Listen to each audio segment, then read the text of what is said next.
So good afternoon, ladies and gentlemen. Welcome to this session dedicated to the European Innovation Council Forum, with the purpose to develop innovation ecosystem in the Union. I'm Jean-David Malo. I'm the EIC Director Task Force within DG Research and Innovation at the European Commission. I will have the privilege to be the moderator of this session this afternoon. Before saying a few words on the purpose of this session, I just would like to call the panelists to join me one by one, starting with Mr. Gintaras Vildas, the Vice Minister of Economy and Innovation of Lithuania. Thank you for being with us. Miss Maria Makarov. So how could I present Maria? Maria is, among other things, the EIT Governing Board member, but also the Director of Finland Science Foundation and other functions. I would like to invite also Mr. Nicolas Brienne, the CEO of La France Digitale, digital French tech. Welcome. Miss Michaela Magas, who was, among other things, the laureate of the EU Prize for Women Innovator in 2017. Congratulations again. And last but not least, also Miss Laura Gonzalez Estefani, which is, among other things, one of the EIC advisory board member who met yesterday. Thank you for being with us.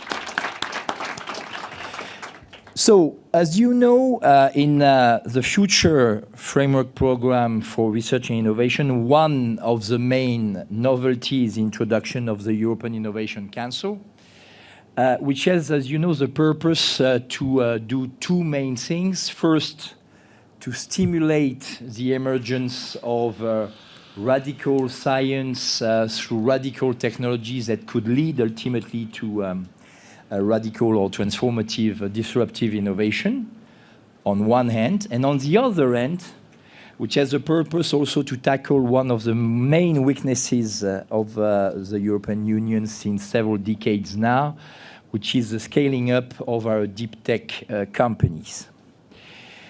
But you know, the European Innovation Council, which is certainly one of the most new thing within the new framework program, which is, by the way, also a novelty now, thanks to the European Council, who have asked the Commission to test it with a pilot already now. The EIC will only be one part of the European innovation ecosystem. It cannot be the solution of everything, and it's absolutely vital to create better conditions for innovation to flourish in Europe, and this cannot be done without the existing but also the emerging innovation ecosystem in Europe. Innovation ecosystem in Europe are fragmented. I mean, I'm sure all of you have heard about this. Is it a weakness? Yes, certainly, for a number of reasons. Is it nevertheless a definitive obstacle? Not necessarily. When you look at the American ecosystem, it's also fragmented, but it has other kind of strengths. So the issue of this session would be more to understand how we could do more for the European innovation ecosystem and how we could create the condition to discuss all together what kind of actions could be elaborated in order to have a bigger impact on innovation in Europe. For this purpose, we thought it was very important, and it has been endorsed by the Council and the Parliament in the political agreements they reached in the last spring for the Future Horizon Europe, to have a place where this can be discussed. I mean, a place where we could discuss in a kind of Chatham House rule, a place where we will not be in a comitology procedure, a place where we will not be under some policy pressure or some technology pressure or any kind of pressure, a place where the various actors can meet. And this is a rationale for the establishment of what we have called the EIC Forum. The EIC Forum is a kind of virtual place where we could discuss what could be the most important policy priorities in view to do more regarding the innovation ecosystem in Europe. To a certain extent, it's a kind of a subgroup of the EIC Forum that we will have today. A kind of place where this afternoon we would like to discuss with some stakeholders of various origin. You have seen the profile of our panelists on what could be the priorities that the EIC Forum should tackle. And my first question to the 5 panelists, the same question for all of you, but with your own angle, would be exactly on this. What, according to you, should be the priority that the forum of the EIC should discuss first regarding innovation in Europe? Who are for you the key players that we should involve in order to discuss this priority? So when I propose for this to give first the floor to Laura. Okay. That's great. Hello. Okay, sorry, I woke you all up. So I think that the center of innovation is always people. Innovation is made by people and for the people. So one of the things that we have and that we should be very proud of is the talent. We have amazing talent in Europe all over the place. And what other ecosystems out there don't have is our talent. And this is why, sadly, a lot of the most brilliant minds that we have in Europe oftentimes go somewhere else. I have particularly worked in Silicon Valley. I'm from Spain, but in Latin America and other places, and I can tell you that 75% of the talent out there is not from the country. Which means that if we have the talent, what are the things that we need to have to give the talent here to build those amazing things? So we do have already a lot of very interesting examples, small examples in different countries all over the European Union that are doing amazing things, that are connecting and somehow provoking network effects, which is something that I feel that we need in the ecosystems. And I'm very optimistic about the support that generally from the governments, from the European Union, and from the different private entities, all these talented people is going to get, not just now on but in the upcoming future. So for me, talent is the key. We have it. We just need to also be able to bring back those amazing founders that have been all over the world, that have learned working in different cultures and ecosystems, and learn from them. May be able to, yeah, I'm already wired. So yeah, I run over 7,000 global innovators, and therefore I'm very blessed to be able to feed policy from the grassroots and from hands-on experimentation.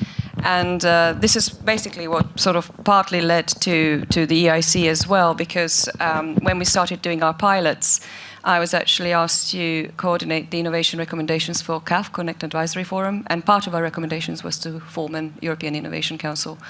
And so I'm super happy to see where it's got to, because of course one thing is recommending it, the other one, it's quite another thing to actually make it happen, and this is a really big milestone. So I'm very happy that I can feed policy from the grassroots, because we literally observe what our community does, and we literally try and facilitate and close the gaps. And by doing that, we have come up with a whole series of measures. Some that track intellectual property in real time, some that add market adoption readiness to in early stages, where one can actually observe how much data is being collected from early adopters, and then from that gauge how much value is being created, because nowadays early investors will actually pay attention to that. So there are some measures that we have created literally in response to what has happened, and I think some of these guidelines and measures that we've been testing, I think they are very useful to be then ported to some of these policies and some of the discussions of the EIC. And I'm happy, obviously, to continue doing that. We're very happy to see if something works and how we can facilitate it. Thank you, Nicolas. Hi, everyone.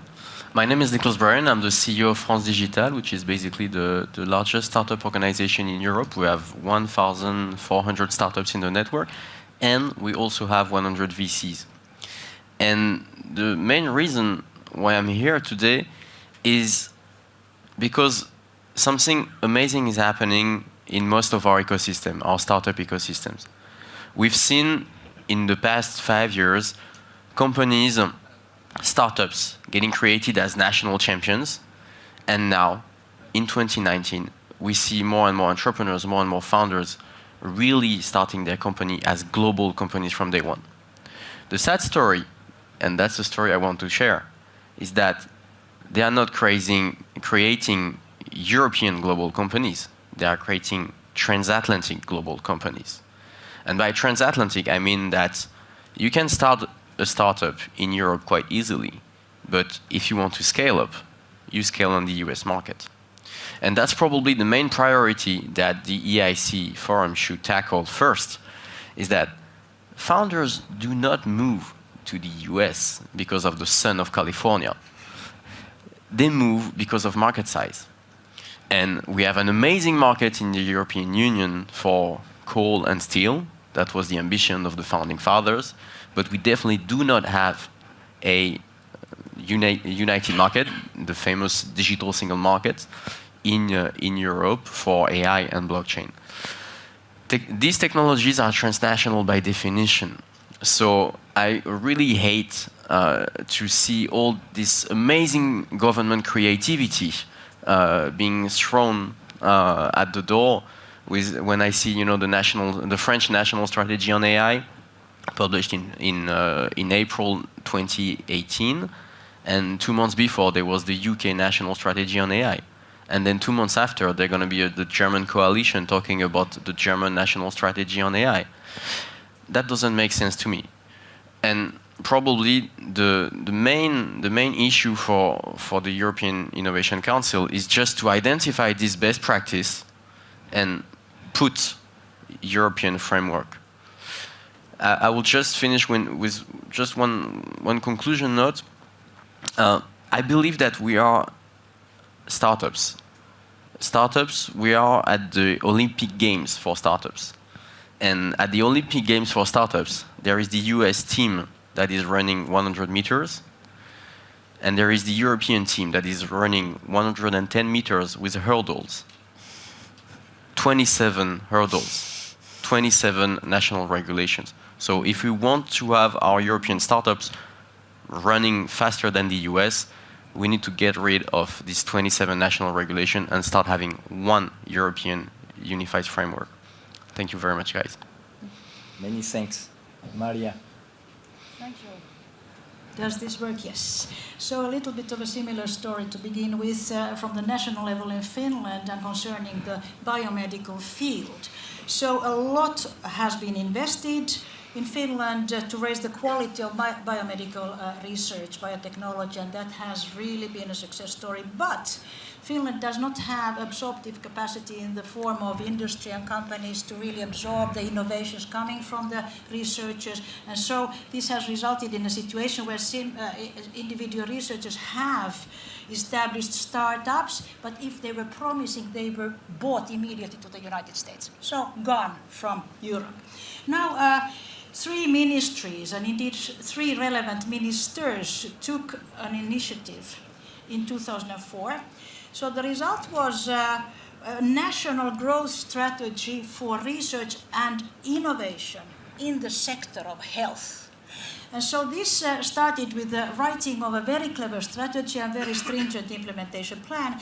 And the Ministry of Social Affairs and Health started immediately to elaborate relevant legislation. So now we have in place an innovation-friendly legislation concerning biobanks, which is a strength in Finland, and a new legislation concerning use of individuals, of course anonymized, genetic data is upcoming. So then further measures were taken to establish 5 different centers in the virtual centers in the area of cancer and neuroscience and genetic data, etc., which are not doing research, but they are collecting data which comes from research in order to use this data, big data then, to improve health, to prevent diseases and to improve clinical care.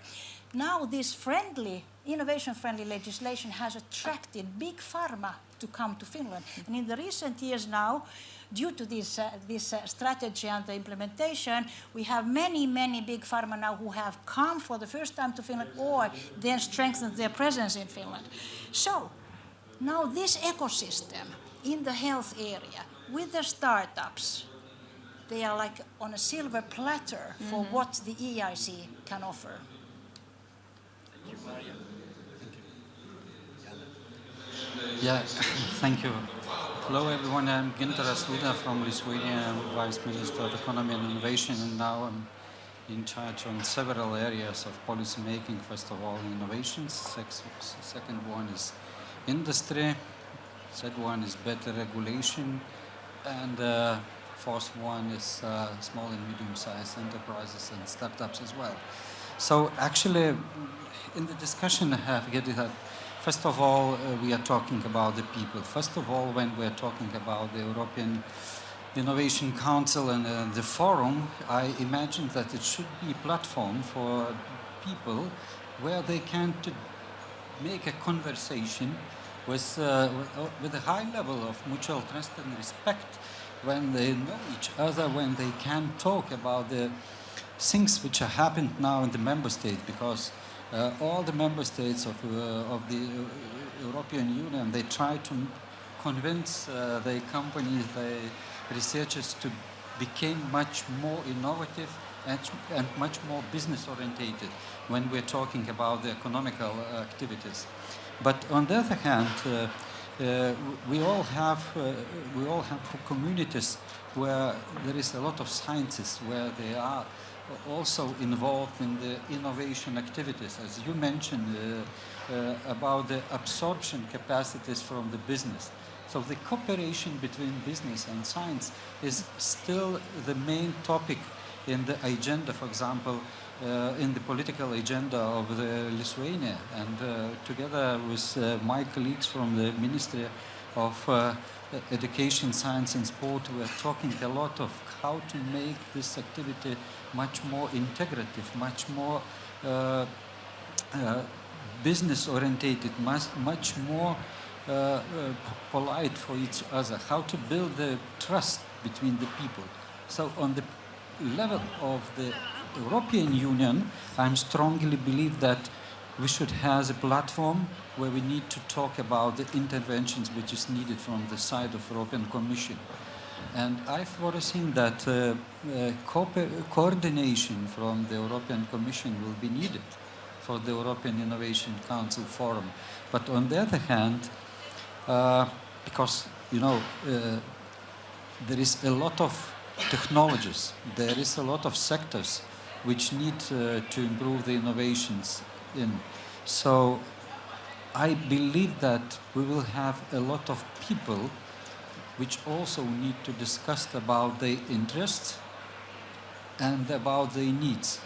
So I strongly believe that it will be place for improvement of the innovation ecosystem in Europe. I mean, it was interesting to listen to you, because if I try to sum up the key messages, in fact, that you shared with us. First, there is a need for better regulation, a real single market, especially for the companies, and not to have despite the improvement of the single market, the remaining barriers between the 27, 28 regulations that may exist in a number of areas. The fact that it is absolutely necessary also, when we are doing some better regulation, to take into account the innovation principle in order to to see how we could help to change the regulation in the best way possible. Build on the talents that we have in Europe, and it's true. I mean, I was always amazed when I looked at the quality of the researchers, the technicians, the engineers that we have in Europe. I mean, it's remarkable. Look at the level also of their quality that is demonstrated in the number of citations that you may have in journals, but also in prizes, Nobel Prize, and so on. So the quality is here. I'm rather sure myself also that we are not more stupid than the American or the others, so there is no reason why we should not deliver as they are. More synergies between the countries, and therefore the necessity again to talk together and to see how we could do things together and not necessarily to act on very important topic like AI, but in a separated way. And I like a lot what you said, in fact, Nicola, with your example of the 100 meter versus the 110 hurdles, because it's perfectly the situation today. I would like to ask each of you also another key question on this, because I think that on the situation we are all in agreement. But if you had each of you to say what are the critical operational elements and key enabler that we should coordinate in order to tackle these issues? Because to identify the issue is one thing, but then how to tackle it, who to involve in order to build something that is based on co-creation and co-design, and therefore which will be easy to sell and not to create additional obstacles later on, is also a key issue to be tackled. So, according to you, what are these key stakeholders, these key operational elements or key enabler that we have to embed in the discussion? I mean, in fact, in some of your first talk, you already identify a number of them. Just to launch the discussion, before this meeting, I was in another meeting discussing with foundations and philanthropy actors. For years, we have not really taken into account in Europe the opportunity that they are, because they are investing in research and innovation amounts of budget that are even bigger than what we are doing with the framework program on a yearly basis. But we will do now, able to create the synergies between us in order to be even more impactful. So it's obvious that there are this kind of actor also that we have to embed. You mentioned, of course, Nicola, the use of the role that investors could play and the difficulties. But who are the others? So who would like to start on this? Laura. So I forgot to mention that I am now I am investing in companies all over the US, Latin America, and Europe, and that I previously was an early employee of Facebook for 9 years from the very beginning until 2017, and eBay previously. So I have been working in companies that have scaled beyond what was manageable. The thing is that, having mentioned the people piece, I think that it's challenging to go global, but that's an excuse too. I think that, of course, that we have so many challenges in Europe in many ways with frameworks of regulation. You tell me. I felt that many times during my career. But at the end, we found a way to meet the right people in the right places, in the right countries to help us scale. I think that what we lack in Europe and where we have to be all super responsible is making sure that within Europe we help each other. I come from Spain, the south of Europe, and I can totally say that there are many companies in Northern Europe that they don't know about the unicorns that we have in the Southern Europe, and we have very many. And when I travel all around Europe and I see people from other countries, we silo ourselves. So the regulation is not, it should not be an excuse. Obviously, if we had a much favorable and easier framework, everything would be much easier. But of course that you can scale companies from Europe globally. It's harder, and I completely agree with you that the way that we run is wearing a huge backpack, but of course that we can do that. There are ways to do that. The second thing is the mindset. And I think this is something that we are not taught in school, that we don't have it in our governments. And the mindset is basically, having worked in Silicon Valley and other places where they've been building ecosystems for 60 years, being an early seed stage entrepreneur, you tell about your vision, your ambition, how you want to do, and they believe you. They don't tell you like, show me the business plan. No. They believe you. So the whole ecosystem is supporting those super ambitious founders of all ages that want to do something disruptive all over the place. Whereas when I come to Europe and when I talk to all these amazing founders that I want to invest on, they give me the playbook on, this is how much money we're going to make and buy. And I kind of like, I didn't ask you about the revenues. I want to understand your vision. So that mindset of understanding the psychology behind the founders, the different pieces. It's not only money, it's not only talent, it's the whole ecosystem playing locally and then cross-border in the different countries is what we need to make happen. Michela. Well, we tend to challenge all kinds of preconceptions, including, for instance, the fact that we started in Europe, we started as a European platform, but in no time at all we became a transatlantic platform. We have like anything from New Zealand to Alaska. And the virtue of the fact that we are a transnational community means that teams that form are already have a foot in all kinds of markets. So it does rather help when you even start with that premise. We have teams that are formed between Israel and Palestine. We have teams that are between Israel and Iran. We have very unique situations, but we also provide role models that actually encourage more of that sort of behavior. So the ethos that has the core of our community actually does encourage market share ultimately when it does become a success, and therefore that initial starting point is very important. The other thing that I would like to challenge is the fact that startups operate in a disruptive space. They do because very often using intellectual property from big industry is problematic. Legal teams will clamp down on any young teams that wish to break new ground in that field.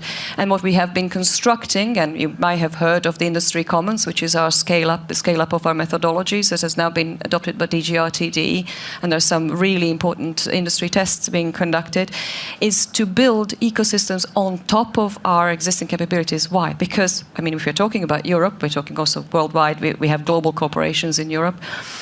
We have very strong industry capabilities. My colleagues at Siemens tell me that they are third in the world only after Coca-Cola and the Catholic Church. And so basically, if you're embedded in other people's products, ultimately you have much greater chance of survival. And therefore, the only barrier there is if you, as an industry player in your vertical, haven't got the know-how how to analyze emerging markets, how to project ROI, and you shouldn't have, because they are really surprising. But the tech transfer component, if you solve that problem, and you allow those who are close to emerging markets to run off with your gear and test it, you have eliminated that risk. And therefore, when we create ecosystems, we build them with that in mind. The tech transfer is the holy grail. If you build on top of existing capabilities, what you end up with is a value ecosystem, not just a value chain, a whole value ecosystem where the startup will benefit from the distribution that those companies already have, etc. So, I mean, you can just kind of, I'm sure you can continue this narrative yourselves from here. So this is the holy grail for us. I mean, to enable tech transfer inside the ecosystem. Thanks a lot, Nicola. I really loved what was just said, and this final word, ecosystem. Like, we keep talking about ecosystem, innovation ecosystem, tech ecosystem, but like, let's not forget about the meaning of this word. There is no such a thing as an ecosystem without biodiversity. And probably the main role of the Innovation Council would be to make this biodiversity live. And let's not give the keys of this Innovation Council to just scientists or just startups or just investors, but really make this ecosystem live and breathe. I would like to talk about three types of key players to me in this ecosystem. I'm not going to talk about startups, because I do believe that startup founders have, sorry about that, but way many problems to solve before actually caring about what's happening in Brussels. And you won't see many startup founders in these events, because I do believe, and I'm talking in front of an investor, that they need to focus on their business plan first. But there is a way to hear the voice of startup founders, which is hearing the voice of Laura, hearing the voice of VCs. Partners at VC funds, you might think that these guys are financial people or investors or money people. Actually, most of them are former entrepreneurs, and they sit on the boards of startups. They are not bankers. They sit on the boards of startups. They play a very key, important role in the strategy. So if you want to involve the startups, actually involve the VC sitting on their boards, because they have more times. They have a 360 view on the ecosystem. The second player that we haven't mentioned in this conversation, but I would like to tell a joke.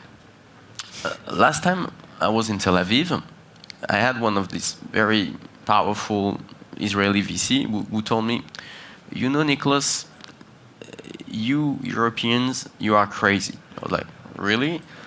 Yeah, because you think that a startup is created in a garage by 3 people. I was like, okay, fine. And he told me, we Israeli, we are very, very rational people. We believe that a startup is created in a garage by 3 people at the Ministry of Defense.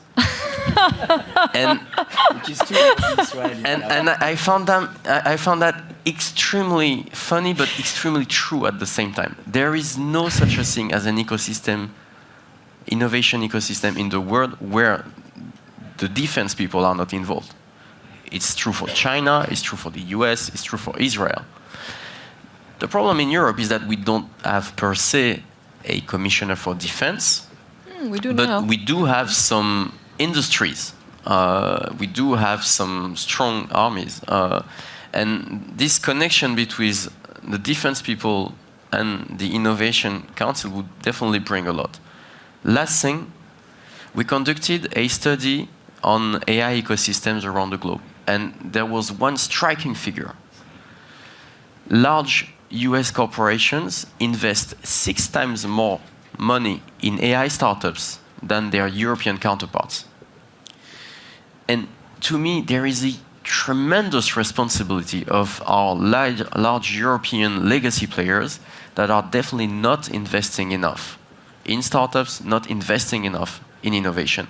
And these people, I should blame them, but let's not blame them. Let's put them on board this Innovation Council. That will bring so much to our ecosystem. As a follow-up question, how do you explain this? Why are large corporate or large investors not investing? M&A. It's the Americans know how to buy a company. We don't. If you look at the story behind Apple, behind AWS, it's no myth. They are not naive. They are not growing the business by acquiring customers. They are growing the business by acquiring their competitors, by acquiring their furniture and stuff like that.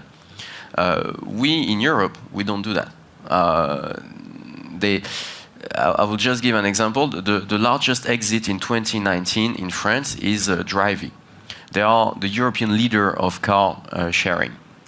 They were bought up 300 million euros by Getaround, a US company. How is that even possible?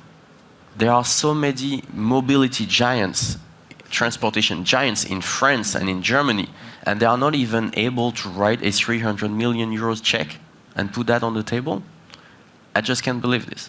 Size of the ticket. I mean, the problem that what you are describing is that we have not the ultimate other limit by opposition to the very, very early stage. The funds that are existing regarding this size of tickets for this kind of company? It's a question of culture. I mean, we have amazing giants in Europe with a lot of money. But at the top corporate level, no one really sees the interest of buying a startup that is not part of the core model. In the US, they do. I mean, 20 years ago, this is an iPhone. This was exactly the same as a Nokia or an Alcatel phone. But one day, Apple decided to buy up Siri, and they started becoming a real tech company, not an hardware company anymore. Same story for Amazon. They bought up a startup that wasn't called AWS at the time, that was doing cloud, which is very, very far from a book platform, book selling platform. But they decided it was key for the strategy, and they put the price for it. And now, they're actually profitable because of AWS, not because of Amazon. Maria? We heard about extending the ecosystem beyond Europe, but we have to make sure that all of the EU member states are on board and are partners and members of this ecosystem. Also, those countries where the innovation landscape is not as matured as in several other countries. So we need the EU 13 absolutely to be on an equal line with the other member states. We know that there are pockets of excellence everywhere, there's talent everywhere, and there's a great appetite in these countries. So then another issue, you, Jean-David, mentioned the word philanthropy. Yes. And this brought to my mind the ecosystem of funders. And I'm just throwing in the air a question I don't have any answer.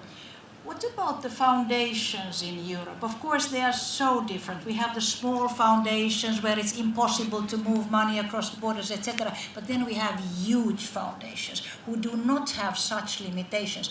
Let me just mention the Volkswagen Foundation, which was a key funder of the European Molecular Biology Laboratory when it was founded some 55 years ago. We have also foundations, very important foundations, which are focused on innovation. For instance, the Marcus Wallenberg Foundation is. I have no idea whether they can shift money or whether they would be interested. I'm talking, of course, at the theoretical level. Also, Denmark is a very interesting country because the huge companies, many of the huge companies, the Danish companies, for instance, Novo Nordisk and Maersk and Carlsberg, etc., foundations own these companies, and the same is true for Bosch. And so I could imagine that these concepts of foundations, they have the liberty to do whatever. So I wonder whether there might be a possibility, to scope, whether there is interest, whether there are legal possibilities, etc. We will, we didn't talk about this, you and I, but just for you to know, 30 minutes after this session, I have a session with the foundation exactly on this topic. So indeed, it's fitting perfectly. Gintaras.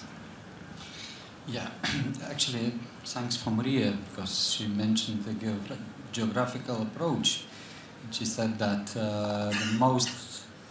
even all the member states should be on board. So from that perspective, I totally believe that it's really necessary. On the other hand, I came here directly from the Boston, and I have been involved in the big discussion in the MedTech conference, the biggest one in the USA, where the Kevin Lobo from the Stryker, there is big company, technology company in USA, sitting in the panel said, the way of growing of Stryker, of our company, is acquisitions. The way of how we looking for innovation is acquisition. So actually we need the startups. So you see, it's a completely opposite point of view from the big company. They need startups. They are looking for startups, and they are ready to invest in via the acquisitions. But on the other hand, what was mentioned by him, actually, he said we need startups which are ready, which have a product, because Stryker needs revenue after the acquisition. So we need really fast speed. Why do I talk about it? Because I strongly believe that in the EIC Forum we will discuss about the different areas. So all the areas should be covered. We will discuss about the regulation. We will be discussed about the standards. We will discuss about the policy initiatives which we have on the member states. So it looks like that policy makers also should be on the board. I'm talking about me. Taken, Laura. I just want to add something for everyone to know. So we had our first board in the EIC yesterday. It was my first board in the council, and I have to say that we are entrepreneurs, venture capital, scientists, investigators, government, all together. And I can't explain the passion, the excitement. We are aware of the different angles that as a society we bring for innovation, but the willingness to solve those issues and how we're all, embracing these vehicles that we have now to make a change. We hope that you guys will see in the upcoming years how that translates. And the second thing that I wanted to say is the most successful ecosystems in the world in innovation are ecosystems where the different actors do what they do best, meaning that government, they do what they do best. VCs and funding, angels, super angels, seed funds, etc., do what they do best. Talent, engineering, software, universities, they do what they do best.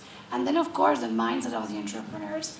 Without on the corporates, of course, so that those are the ones that you can pilot on your products, and of course, that at some point you can M&A or sell the company or just joint venture. Now, if you miss one of those actors, then you don't have a truly ecosystem, right? And this is why we see all around the world places where there's a lot of money, but there's not software developers, there's no talent. It doesn't matter how much money they don't have the talent. It won't be successful. We have other places where the government is not involved. And you have all the private sector, and you have entrepreneurs, and you have the talent, but without the government, it won't fly. So at the end, I think, and this is a good representation of what we're doing. By the way, we are 3 women, which is great. Yeah, I noticed. Not often happens in innovation and tech. We are a good representation of what's happening. That's the change that's happening. We're going to be celebrating our little victories with you guys. So I'm very optimistic by design, but I think it was worth calling it out. I can add to that on the point of the women and having been women innovator and representing women. Last year we put women in charge of all technology areas in our live test beds, which were more than 800 people being hands-on doing things, and we managed to achieve 53% female representation on a technology platform. I have not heard of anyone being able to do that, and the rest were male, other, and prefer not to say. So 53% women, and then all the rest in the rest. And it took a lot of work, of course. But having female role models, we even had a woman in charge of politics, Eva Kaili. So we actually have, we make a point of actually putting role models in front of people and saying, okay, this is a welcoming environment, you can come and join. And then the amount of upskilling that happens during these innovation labs for people who are goal-oriented. So they can go, oh, I'm not technological, but actually they're goal-oriented. They end up learning super fast. This is again, it's back to human capital and about what are the conditions, enabling conditions. What does it look like when people enter a space? Do they feel welcome and do they feel well represented? Maria, I would like to come back to you still on the various actors in the ecosystem, and in particular on the roles that universities, research organizations can play. And the innovation or entrepreneurial dimension within universities. I mean, Finland is typically an example where a number of things happened. in some places. In some places, you can maybe talk about one university in particular. But it's obvious that in a number of ecosystems that are successful, you have this kind of bridges that exist between universities and the industry and the investors, and where universities playing an important role. It's certainly one of the challenges that we will have to face also for the idea of European universities. That is one of the other novelty, in particular in the Erasmus program. How do you see this? I mean, what are for you the key element we should explore? Yes. So at the European level, I think, and I said this morning as well in other session, universities who don't yet do this, and this is the majority of the universities, they should take seriously the third mission of the universities after higher education and research, which is the dialogue and benefit for society. And so it means that the university should have a strategy on this and show real will. And then the academic researchers, when they are working in this framework, their awareness of this increases, and of course the university then should have instruments and mechanisms and services in place to enable this.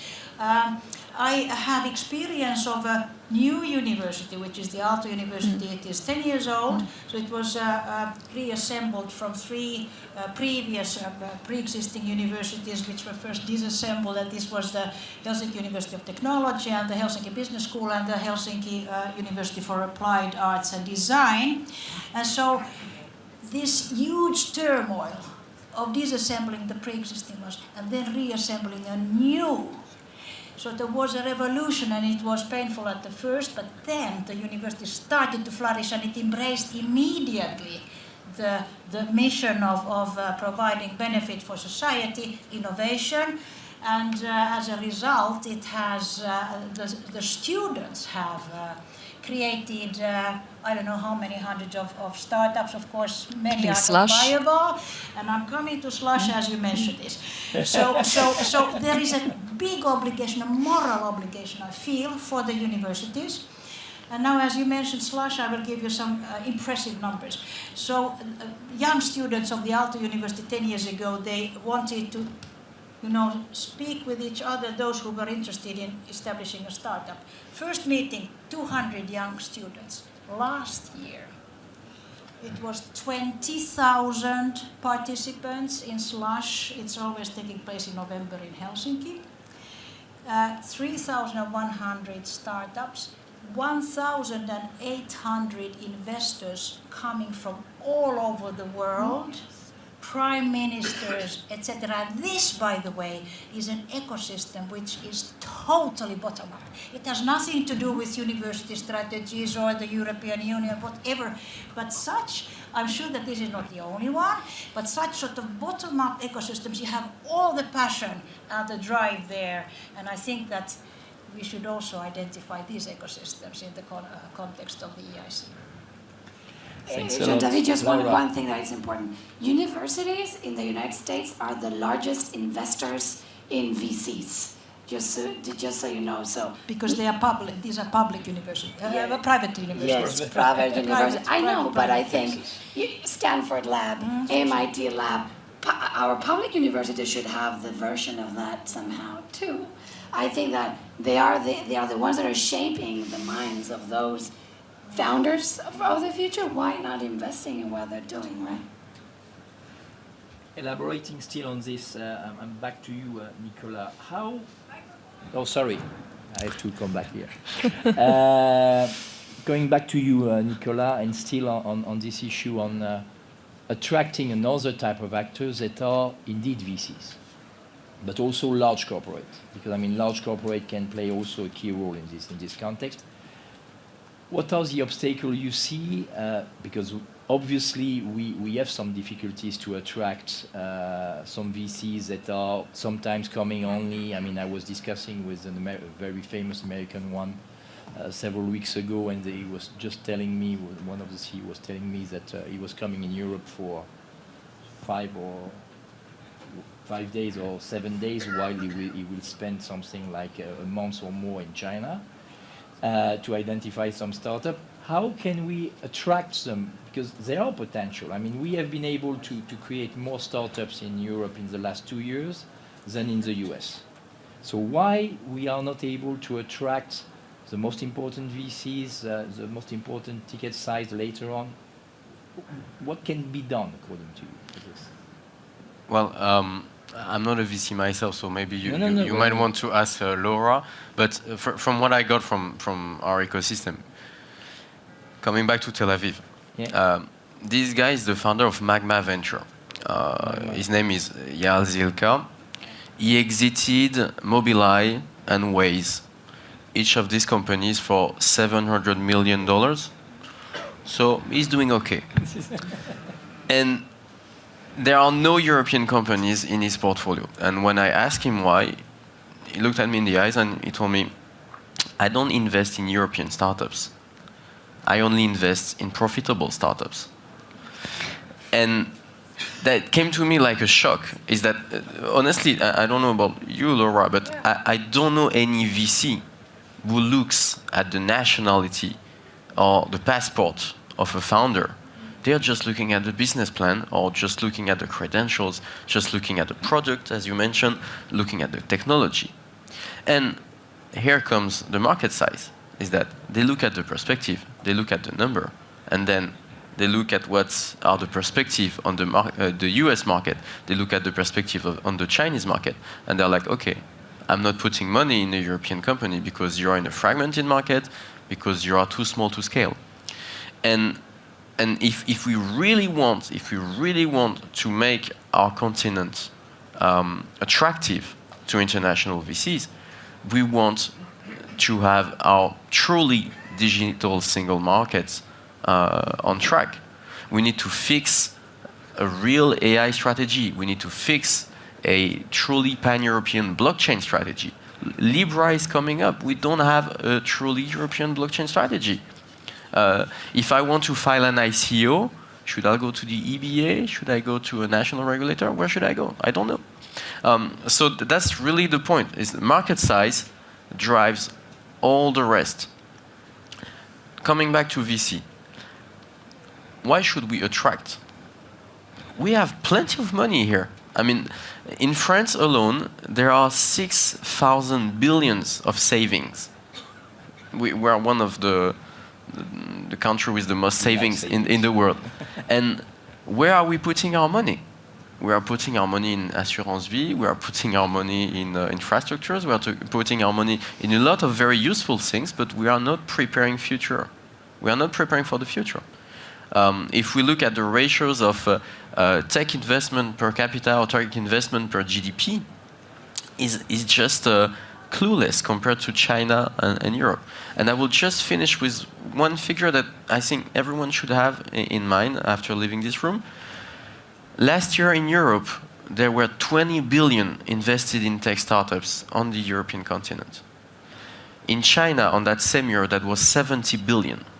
70 billion. And in the US, on that exact same year, that was 130 billion. So when we organized last week an initiative with President Macron, who told us, I'm going to invest 5 billion, we were very happy. But there are still, plenty of other countries that should get this amount of money into our ecosystem. So I'm going to give the latest stat because I just got it this morning. So in the first half of 2019, the VC money spent in the US was 70,000 billion. First 6 months of the year. In Europe was 10,000. And in other regions like Latin America is 1 billion. So this is as of 2019 already. So, the trajectory of the US is massive. So to the point of the question, I think, what does European mean today, right? Is it building a company from here that can have global scale? I do invest in that type of companies. One of the companies in my portfolio, Cabify, already a unicorn, is the number 2, is the Uber of Latin America. So from Spain, and the European, over 2,000 employees, they pay taxes in Europe, in Madrid, etc., and they are growing all over the world. So I do believe that we can do that from Europe. Now, there's a bigger problem, which is education on how much money is invested in VC. The problem in Europe is that by the time the companies in Europe reach certain size, let's say Series D, like over 1,000 million euros, there are no VCs investing tickets of 200 or 300 That's extremely million. There are not. So Rakuten, Tencent, SoftBank, welcome home, you know. So we should definitely touch on that too, because the problem for them is at the end, if an American fund or an Asian fund invests, they want them to move whatever they are. They keep having local offices and stuff, but the brain of the business needs to move somewhere else. So don't be discouraged for those that are entrepreneurs in the room. There's a lot of potential in Europe. We can build amazing things from Europe. It's just that we need to educate as fast as we can the potential money to go exactly to where it needs to go. Thanks a lot. I mean, building on what you said, I mean, yesterday in the EIC Advisory Board, we mentioned this. I mean, what could be an even worse situation would be a success of the EIC, but at the end, the fact that we are preparing a pipeline for foreign investors and with the delocalization of our startups. So it's another issue that, of course, the EIC per se cannot tackle. We cannot do anything, but it's another issue indeed to be tackled also. I just would like maybe to finish with you, Gintaras. We are almost at the end of our session. Regarding another dimension which we are trying to address for a number of years now, and that I know you are trying also to address in your country, which is innovation in public administration. Because there also you have to have a change of mindset that is appearing. You have seen it in a number of countries in Europe that it is emerging. How do you see this? I mean, this how to stimulate innovation in public administration in order to be more à l'écoute of, indeed, the various actors, in particular startups? Okay, thank you. You know, actually it's not such easy to answer because the range of activities is so wide. And actually, when we started the innovation reform 2 years ago, no, not two, 1.5 ago, we start actually from the transformation of the legislation. It took time. You need to develop the many things, and between them terms, because terms and definitions. Because when we're talking about the Oslo manual, when we're talking about Frascati manual, yes, they're good for general usage in the ecosystem. But there is a lot of activities where they're not covered by that. So, because of regulation, people maybe have or maybe not integrative ecosystem. So actually we start from the law of technology and innovation and of the law of science and education. The transformation was done. Next one, what we start thinking, what do ecosystems need? What do the innovators need? And we find that actually most of our innovators now are deeply involved in the innovation activities. For example, 47% of our companies, they are participating in the innovation activities. Growing of the revenue from the products, new products, between 2010 and 2016 was tripled. From 2 billion up to almost 7 billion euros. It shows that everyone wants to be innovative. But next one, what we find, that for example, we still need to improve ecosystem for our startups. And that was done by us, by our government. Many of our ministries were involved in that. Ministry of Education, Science, Ministry of Economy and Innovation, Ministry of Finances. All they need to help for innovators. But how? We need money, actually. We need a lot of money if we want to improve the innovation activities. If we want to leverage it, actually we need many money. We need venture capital. And actually the Lithuania is a quite small country, a relatively small country. We are actually one region of Europe.